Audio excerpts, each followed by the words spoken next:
ভারতবর্ষ দেখিয়ে দিচ্ছে যে एक आंख मारेंगे तो 2 आंख मार के उसको कलिजा फटा देगा। আমার ভারত মায়ের 28টা সন্তান নাবুদ হয়েছে এবং তারা মৃত্যুবরণ করেছে। আমার 28টা ভারত মায়ের সিন্দুর উঠে গেছে এবং যারা করেছে তারা হচ্ছে ইসলামিক টেররিজম এবং তারা লা ইলাহা ইল্লাল্লাহ মুহাম্মদ রাসূলুল্লাহ কলমা পড়ে তারা হত্যা করেছে। আমি একজন মুসলমান হয়ে, আমি সৈয়দ বংশের ছেলে হয়ে, আমি ভারতের রাষ্ট্রবাদী মুসলমান হয়ে আমি জিজ্ঞেস করতে চাই, ওই ইসলামিক টেররিজমদের কোরআনে কোথায় লেখা আছে যে নিরীহ মানুষকে কলমা পড়ে হত্যা করতে হবে? নবী উম্মত হিসেবে নবী কোথায় বলেছে যে তুমি ইসলামের নামে কলমা পড়ে নিরীহ মানুষকে হত্যা করো? তারা কি দোষ করেছিল?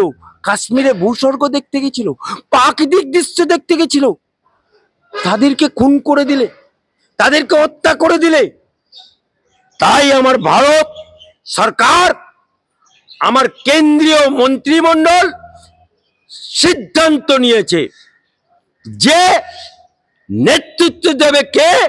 নেতৃত্ব দেবে শফিয়া কুরাইশি। শফিয়া কুরাইশি একটা ইসলাম ধর্মের মেয়ে, যাকে ইসলামের এই সমস্ত লম্বা টুপি গোল টুপি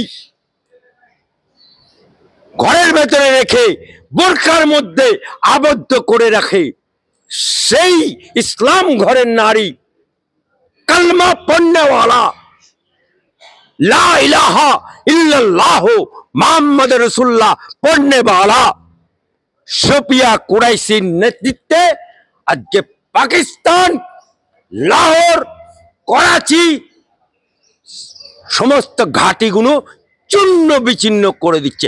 এই জন্য শফিয়া কুরাইশি বুঝিয়ে দিল যে দেশ हमारे सबसे बड़ा, धर्म हमारा सबसे बड़ा नहीं है। এই প্রসঙ্গে বলবো, আপনি সব সময় বলেছেন একটা কথা যে पहले वतन उसके बाद मजहब, সত্যি কি তাই প্রমাণিত হলো? हम आपका चैनल से जरिए आज से नहीं 1 साल पहले बोला था आपका चैनल में, इसी चैनल में, जे वतन सबसे मेरा बड़ा है, मजहब बड़ा नहीं है।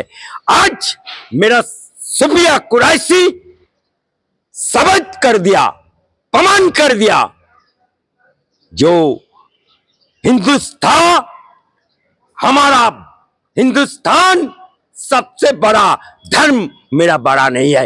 इसी के लिए मैं कुरैशी को, शफिया कुरैशी को सैल्यूट জানাই এবং ভারতের সমস্ত প্রধানমন্ত্রী থেকে শুরু করে স্বরাষ্ট্রমন্ত্রী সবাইকে রাষ্ট্রবাদী মুসলমান হয়ে আমি স্যালুট জানাচ্ছি। এবং ভারতের বুকে যারা আজকে এই সিঁদুর মিশনকে বক্র চক্ষে দেখছে, তাদের বিরুদ্ধে তাদেরকে বলতে চাই যে শোনো, আমার 28টা ভারত মাতার সন্তান গেছে, তখন তোমাদের কুমিরের আঁসু কোথায় ছিল?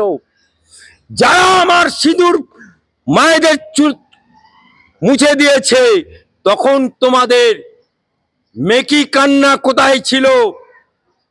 আজকে যখন আমার ভারত সিন্দুর মিশন একজন মুসলমান নারী দিয়ে নেতৃত্ব দিয়ে কামিয়াবের জায়গায় যাচ্ছে, তখন ওদের বক্রোক্তি চলছে, তারা রাজনীতির রং দেখছে। এটুকু জেনে রেখো, গদ্দারকে আমার ভারতবর্ষের মানুষ, আমার ভারত মাতা গদ্দারকে নাস্তা নাবুদ করে ছাড়বে। একটা প্রশ্ন করবো আপনাকে, যেভাবে বাংকারে লুকিয়ে পড়তে দেখা গেল পাক প্রধানমন্ত্রী শাহবাজ শরীফকে এবং সেনাপ্রধান আসিফ মুনির, যিনি একদম সাম্প্রদায়িক মন্তব্য প্রথম থেকে করে আসছিলেন, তাকে হেফাজতে নেওয়া হলো, কি বলবেন? দেখুন, চুয়াকে অর্থাৎ ইঁদুরকে বিড়ালের ভয়ে গর্তে লুকুতে দেখা যায়, বিড়ালের ভয়ে ইঁদুর গর্তে লুকায়। এখন পাকিস্তানের ওরা হয়ে গেছে ইঁদুর, আর আমার ভারতের রয়্যাল বেঙ্গল টাইগার কুরাইশির নেতৃত্বে, সোফিয়া কুরাইশির নেতৃত্বে যখন হামলা করছে, তারা তখন চুয়ার মতো বাংকারে লুকুচ্ছে। এ লাজ, এ ডার ভারত को अच्छा लगा। আমি একটা প্রশ্ন করবো, আপনি বলছিলেন কবির সুমনের কথা আছে, কবির সুমন বলছে আমি তো বহুদিন আগেই আমার গানে লিখেছিলাম যুদ্ধের অবসানের কথা, সেখানে আজকে এই যে যুদ্ধ হচ্ছে, মানুষ মারা যাচ্ছে, বনের পশু পাখি মারা যাচ্ছে, গাছেরা নষ্ট হচ্ছে, অন্যদিকে নচিকেতা চক্রবর্তী একদম সেরা বাংলা মহানায়ক সম্মান পেলেন কিছুদিন আগে সরকারের তরফ থেকে। সেই নচিকেতা চক্রবর্তী বলছেন যে পৃথিবীতে যত যুদ্ধ হয়েছে, যত হিংসা ছড়িয়েছে, সব কটির নেপথ্যে বাণিজ্যিক স্বার্থ রয়েছে। ইতিহাস থেকেই গায়কের উপলব্ধি, যুদ্ধ মানেই মুনাফার খেলা, তিনি বলছেন। অন্যদিকে কবির সুমন এই কথা বলছেন, কি বলবেন? দেখুন, আপনি দুটো নাম করলেন, দুটোই হচ্ছে পাঁটির বাচ্চা। একজন তৃণমূলের পাঁচাটা গোলাম হয়ে এমপিতে দাঁড়িয়েছিল, নাম তার কবির সুমন। এই লোকটি পাগল ছাড়া কিছু না, এই লোকটি নারী পিপাসু ছাড়া আর কিচ্ছু না, এই লোকটি নারী ছাড়া আর কিছু জানে না, এবং নারীর জন্য এই লোকটি ধর্ম পরিবর্তন করে। এই লোকটি হিন্দু ধর্ম যখন ছিল তখন হিন্দু নারীকে বিয়ে করেছে, তারপরে তাকে তালাক তালাক তালাক দিয়ে দিল, তারপরে সে চলে গেল খ্রিস্টান ধর্মে, খ্রিস্টান ধর্ম গ্রহণ করে বাইবেল পড়ে গির্জাতে গিয়ে এরকম এরকম করে হয়ে গেল খ্রিস্টান। খ্রিস্টান নারীকে বিয়ে করলো, খ্রিস্টান নারীকে বিয়ে করে জিসাস ক্রাইস্টের মাদুলি ঝুলিয়ে ফেললো, তখন হয়ে গেল খ্রিস্টান কবির সুমন। সেখানেও কিছুদিন ঘর করে সেটাও হয়ে গেল তালাক তালাক তালাক। তারপরে হয়ে গেল কলমা পড়ে লা ইলাহা ইল্লাল্লাহু মুহাম্মাদুর রাসূলুল্লাহ পড়ে কলমা পড়ে মুসলমান হলো, দিয়ে আবার মুসলমান মেয়েকে বিয়ে করলো। তাহলে যে লোকটা নারীর জন্য ধর্ম পরিবর্তন করে, যে লোকটা নারীর জন্য একাধিক নারীকে বিয়ে করতে পারে, যে লোকটা মমতা ব্যানার্জির পা চেটে সে এমপি হয়েছিল, যার এখন বয়স হয়ে গেছে, মাথার ঠিক নেই, বউ দেখতে পারছে না, বাঁচাও সাধু বাবা অবস্থা, এখন সে না ঘরকা না ঘাটকা ধোবিকা কুত্তা হয়ে গেছে, তা কুত্তাকেও ভোকনে দো। আর দ্বিতীয় হলো নচিকেতা, ও আবার গায়ক। এই গায়ককে বলতে চাই, তোমার গান তো আজকাল কেউ শোনে না, তোমার গান তো আজকাল বাজারে চলে না, কারণ মমতা বুবুর কবিতা চলে, এপাং ওপাং ধাপাং, সে কবিতাটা তো এখন বাজারে চলছে, এই জন্য তোমার গান কেউ নিচ্ছে না। ওই জন্য মমতা বুবুর আঁচলের তলায় রেখে গান গাইবার সময় দেখবেন মুসলমানরা যখন হাজি হয়ে আসে, যে হাজির যে পোশাকটা একটা ওড়না চাদর, যেমন আমার মমতা বুবু রেড রোডের নামাজে যেখানে নারীদের প্রবেশ নিষেধ, কোনো নারীকে দেখতে পাবেন না, কোনো নারীকে, ঈদের নামাজে রেড রোডে সেখানে ওড়না মাথায় দিয়ে এরকম করে দিয়ে আল্লাহু আমিন আল্লাহু আকবার, তখন মমতা ব্যানার্জি থেকে মমতা বেগম হয়ে গেল। আর এখন দীঘাতে গিয়ে মমতা বেগম থেকে সাত্বিক ব্রাহ্মণ হয়ে গেল, তখন বলল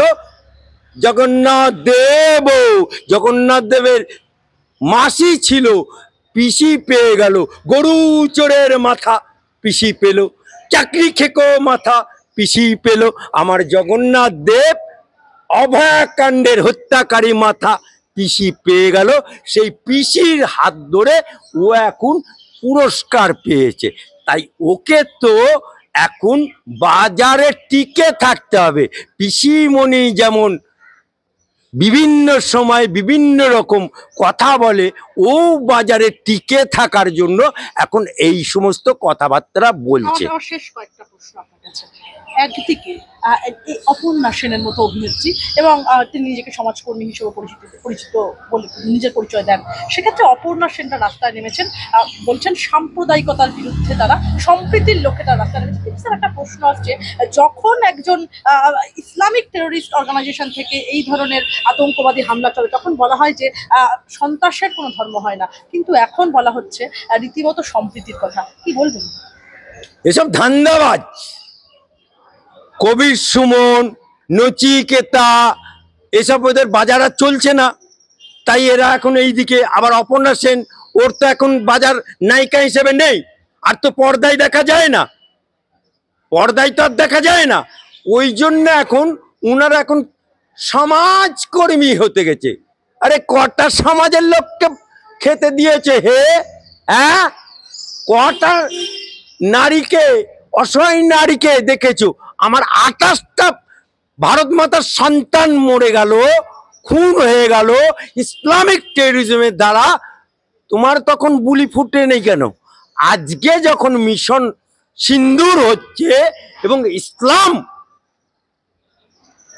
যাকে পর্দার মধ্যে জোর করে রেখে দেয়, সেই ইসলাম নারী কুরাইশি যখন নেতৃত্ব দিয়ে টেররিজম, ইসলামিক টেররিজম ধ্বংস করে দিচ্ছে, তখন মুসলমানরাও মুখ খুলতে পারছে না। তাই এখন বামপন্থা ঘেঁষা, বামপন্থা ঘেঁষা। বাম মানেই মা মনসাকে পুজো দিয়েছিল কে? বাম হাতে, অর্থাৎ ডান হাতে দেয়নি, বাঁ হাতে দিয়েছিল, বাঁ হাতে দিয়েছিল। মা মনসাকে পুজো বাঁ হাতে দিয়েছিল, অর্থাৎ বাঁ মানেই খারাপ। অর্থাৎ আপনি জীবনে কোনোদিন দেখেছেন যে বাম হাতে ভাত খায়, বাম হাতে জল ছচ করে? আর সেই বামেরা 35 বছর আমার বাংলায় রাজত্ব করে বাংলাটাকে কাঙ্গাল করে দিয়েছে, কাঙ্গাল করে দিয়েছে। আজকে এই বামপন্থীরা, নাক করে বামের বাচ্চারা, লাল ঝান্ডা কারে পুকার যারা বলে, তাদেরকে বলছি, আমার মামাও মন্ত্রী ছিল, মনসুর রহিবুল্লাহ আমার মামা, আমি মামা মন্ত্রী থাকাকালীন বলেছি, এই বামপন্থীরা নিজেরা বলে যে ধর্ম আপিনের নেশা। তা ধর্ম আপিনের নেশা, তাহলে একটা কমরেড দেখাতে পারবে যে হিন্দু কমরেড যে তার বউকে শাঁখা সিঁদুর পড়েনি? দেখাতে পারবে? পারবে না। ওরা একটা মিছিল রাখলে সব মিছিলে লোকজন যাবে, কিন্তু ইনকলাব সেখানে 4টে মেয়ে আর সব পুরুষ, একদম ঠাকা ঠাক জিন্দাবাদ হচ্ছে। আজকে এই বামপন্থীরা যারা ধর্মের আপিনের নেশা, যখন সুভাষ চক্রবর্তী পুজো দিতে গেল তারা মেয়ের, বললো না ধর্ম আপিনের নেশা, যাওয়া যাবে না। তুমি কমরেড রেজ্জাক মোল্লা হজে গেল, বলো না যাওয়া যাবে না, তুমি কমরেড। তাহলে দুর্গা পুজো করা যাবে না, মা কালীর পুজো করা যাবে না, মা সরস্বতীর পুজো করা যাবে না। তাহলে তোমরা দুর্গাপুজোর সময় দুর্গাপুজোর প্যান্ডেলের বাইরে লাল শালু টাঙিয়ে লেলিন বিক্রি করো, তোমরা সেখানে হোচিমিন বিক্রি করো, কার্ল মার্কস বিক্রি করো কেন? আজকে এই বামপন্থীরা যারা বলতো কংগ্রেসকে অলি গলি মে চোর হ্যায়, কংগ্রেস চোর হ্যায়, ডাইনি ইন্দিরা গান্ধী, দেয়ালগুলো পুরনো দেয়ালগুলো খুঁজে দেখুন, ইন্দিরা গান্ধীর রক্ত ঝরছে, ডাইনি। রাজীব গান্ধীকে চোর বলা হয়। এবং পাড়াতে একটা বাড়ি থাকলে, পাকা বাড়ি থাকলে বলতো এটা জোরদার জমিদার। সেই কংগ্রেস যখন দিল্লিতে পড়ে গেল, এখানেও পড়ে গেল। সেই কংগ্রেস যাদেরকে চোর বলতো, হাত চিহ্নে ভোট দেওয়ার জন্য হাত কেটে নিয়েছে, জ্যান্ত কই মাছ কংগ্রেসীদের মুখে ঢুকিয়ে দিয়েছে। বর্ধমানের সাঁইবাড়িতে মায়ের সামনে ছেলেকে খুন করে ভাতে রক্ত মাখিয়ে মাকে খাইয়েছে। সেই কমরেডরা কংগ্রেসীদের সাথে এখন জোট করে হাতে হাত ধরে ইলেকশন লড়ছে। যাদেরকে চোর বললে, যাদেরকে ডাইনি বললে, এদের কোনো পন্থা আছে? এরা বলে মৌলবাদের বিরুদ্ধে লড়তে হবে একসাথে। এরা নওশাদ সিদ্দিকী কি মৌলবাদ না? তার সাথে জোট করে লড়ছে। এরা মুসলিম লীগের সাথে জোট করে লড়ছে এবং মুসলিম লীগের হাসানুজ্জামানকে মন্ত্রী পর্যন্ত করেছিল। অর্থাৎ এরা হচ্ছে ধান্দাবাজ পার্টি।